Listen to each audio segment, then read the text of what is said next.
Let's talk about Anthony Yarde. Obviously, very valiant attempt to win the world title from Kovalev. Came up just short. Nearly got the job done in that 8th round, which had everyone, I'm sure, around the country jumping off their seats. What do you think he's gained from that? What's his status like after compared to where it was going in? You know, it was a fight. It was a fight he could have won, and I want to put him in there, and certainly would not have gone to Russia had I not thought that he could have won that fight, and he felt he could win the fight. And I think if he had just adjusted his tactics earlier, I think he could have won it. And certainly that 8th round, he was 10, 15 seconds away from becoming the champion. Had him all over the place. You think of the experience that Kovalev had compared with Anthony. I mean, it's quite significant what he did. And he's come out of that fight with a lot of ticks to the boxes. You know, no one can now, all that crap I've been saying and dismissing all the rubbish that people were saying. You know he is the real deal. So where do we go from there? We still haven't managed to sit down yet. He came to the show the other night and Tundi was there with another fighter on the card. But we're getting together next week and then we're going to map out. I would like to get him out by the end of the year. He's on holiday at the moment, but I want to get him out by the end of the year and make sure that next year we're getting him back out again in a big title fight. So what are we looking at in terms of this process? Is it back to domestic level? Or some critics out there might say he never went through domestic level. Well, you know, where are we getting this wrong? I mean, you know, he fought the world champion. You know, jumping down to domestic level is a backward step for him, and we want to keep him up there. So what we'll look at is, you know, get him a fight. I want to get him back in the swing again, and then look for a big fight for him for early next year. That's where we want to do. I want to get him back in there, let him get a fight under his belt, and then we can move him. Let's talk about Daniel Dubois. Is he the future of Queensberry Promotions out of everyone at the moment? I think he's the future of British boxing, and certainly his heavyweight division. He's 22 years of age. He's the youngest heavyweight out of the top 50 rated fighters. That's a fact. That's by BoxRec. By BoxRec, yeah, by BoxRec. I can't think of another one, but by BoxRec. So that's where he's at. He's going from strength to strength. He had a tremendous performance last time out, you know, albeit it was one round. You look at what he did, the way he goes about his business. You know, this is a fella, all he can do is punch. And I said he's not just a puncher, he can box. And he went out again and commanded that fight with a solid champion's jab. Put that guy on the back foot, hurt him with it, and the combinations he put together were really good and done what he had to do against an undefeated fighter. So what are we doing now? We want to get him out by the end of the year. He will be out, so will Joe by the end of the year. Hopefully they'll both be on the same show. We want to do a big show with them. And if we got the Hook fight, that's terrific. And with Daniel, it's all about moving forward. It's just about moving forward, making the right fights. Look, other than one, which would be Tyson or maybe one other fighter, I wouldn't have no problem in fighting anyone. I know if he catches them, they're going to go. Just needs that little bit more polishing, needs that little bit more boxing ability, a bit more experience as far as his boxing ability is concerned, and he'll be ready to go. Next year, he will fight for a world title. No doubt about that. Not only will he fight for a world title, if he continues what he's doing, he will win a world title. To kind of tick those boxes, you need to expose him to different styles. You need opponents who are going to give him rounds, crucially, because he's so powerful, almost effortlessly powerful to watch him as well. He's getting fighters out of there early.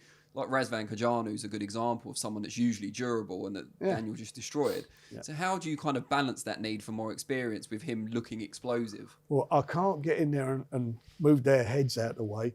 The fact of the matter is, once he's in that ring and he's firing, he catches you, you're going to go.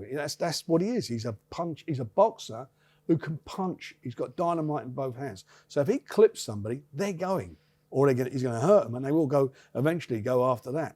That's what he is. That's what I want him to do. I want him to go out there, box, find the openings, and land those bombs and stop the fights.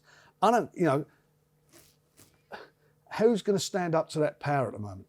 I just can't see anybody at the moment who can. When I look at the guys. When I look at, at the top level, I look at people like, look at AJ. Do you think he would take one of those bombs? I don't think so. Not on what I've seen. AJ put Ruiz down. Do you think Ruiz would take one of his bombs? I don't think so. And I can look at all of them.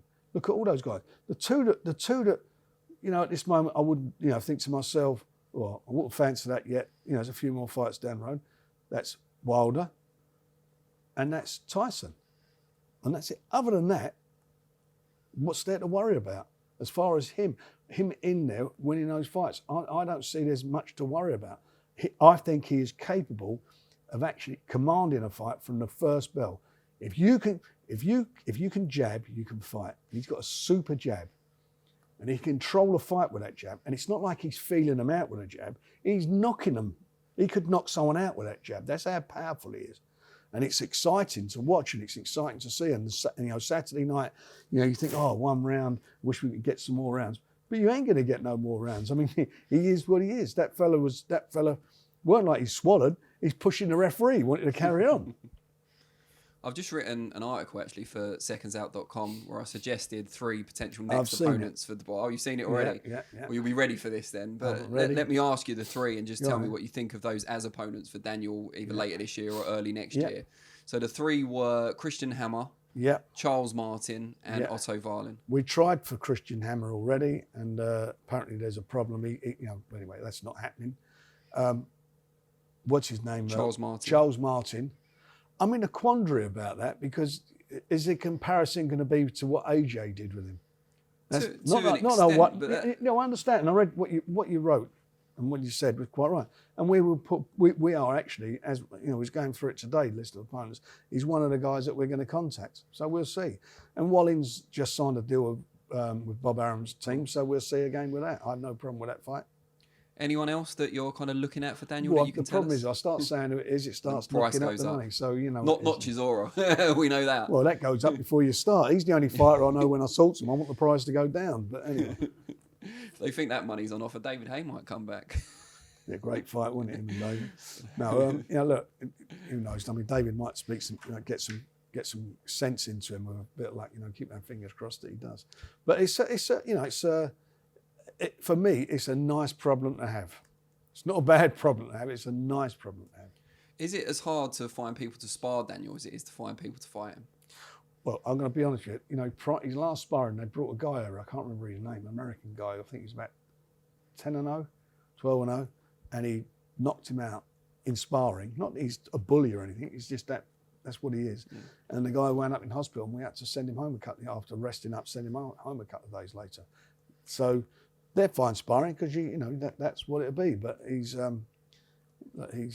what he is. He's a wrecking machine, and that's what he is.